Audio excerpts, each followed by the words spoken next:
The Music Box. Emma lives next to Mrs. Johnson, an old woman who lives alone. Mrs. Johnson's house is always quiet. Emma never sees visitors there. One day, Emma's ball goes over the fence into Mrs. Johnson's yard. Emma is afraid to ask for it back. People say Mrs. Johnson is mean and doesn't like children. "Mom, my ball is in Mrs. Johnson's yard," Emma says. "You should ask for it politely," Mom says. "Mrs. Johnson is not mean, she's just lonely." Emma walks to Mrs. Johnson's door. Her heart beats fast. She knocks softly. Mrs. Johnson opens the door. She looks surprised to see Emma. "Hello," Emma says quietly. "My ball went into your yard. Can I get it, please?" Mrs. Johnson's face softens. "Of course, dear. Come in. I'll help you find it." Emma steps into the house. It is full of old furniture and photographs. Everything is very clean and organized. "Your house is beautiful," Emma says. "Thank you," Mrs. Johnson says. "I don't have many visitors to see it." They find the ball in the garden. As Emma is leaving, she hears something beautiful. It is music, but very soft and magical. "What is that pretty music?" Emma asks. Mrs. Johnson smiles. "That's my music box. Would you like to see it?" Emma nods. Mrs. Johnson takes her to the living room. On the table is a small wooden box. When Mrs. Johnson opens it, a tiny dancer spins around and beautiful music plays. "It's wonderful," Emma says. "Where did you get it?"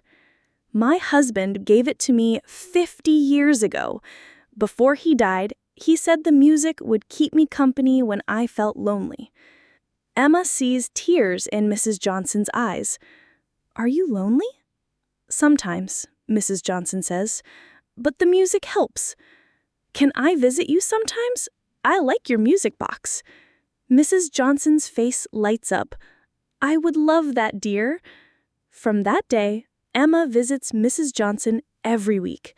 They listen to the music box together, and Mrs. Johnson tells Emma stories about her life. Emma learns that Mrs. Johnson was a teacher for 40 years. She taught hundreds of children, but now she has no family left. "You remind me of my students," Mrs. Johnson tells Emma. "You make me feel young again."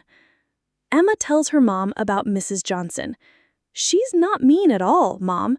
She's just sad because she's alone." "That's very wise, Emma," says Mom. "Sometimes people seem unfriendly because they're hurting inside." Emma has an idea. "Mom, can we invite Mrs. Johnson for dinner?" "That's a wonderful idea," Mom says. Mrs. Johnson comes for dinner and brings her music box. Emma's family loves the music and Mrs. Johnson's stories. "Thank you for including me," Mrs. Johnson says. "I haven't felt this happy in years." Now, Mrs. Johnson is like family to Emma. She helps Emma with homework, and Emma helps Mrs. Johnson with groceries. They listen to the music box together every week. Emma learns that sometimes the people who seem scariest are the ones who need friendship the most. She also learns that small acts of kindness can change someone's whole life. The music box still plays its beautiful song, but now it has 2 people to keep company instead of just one.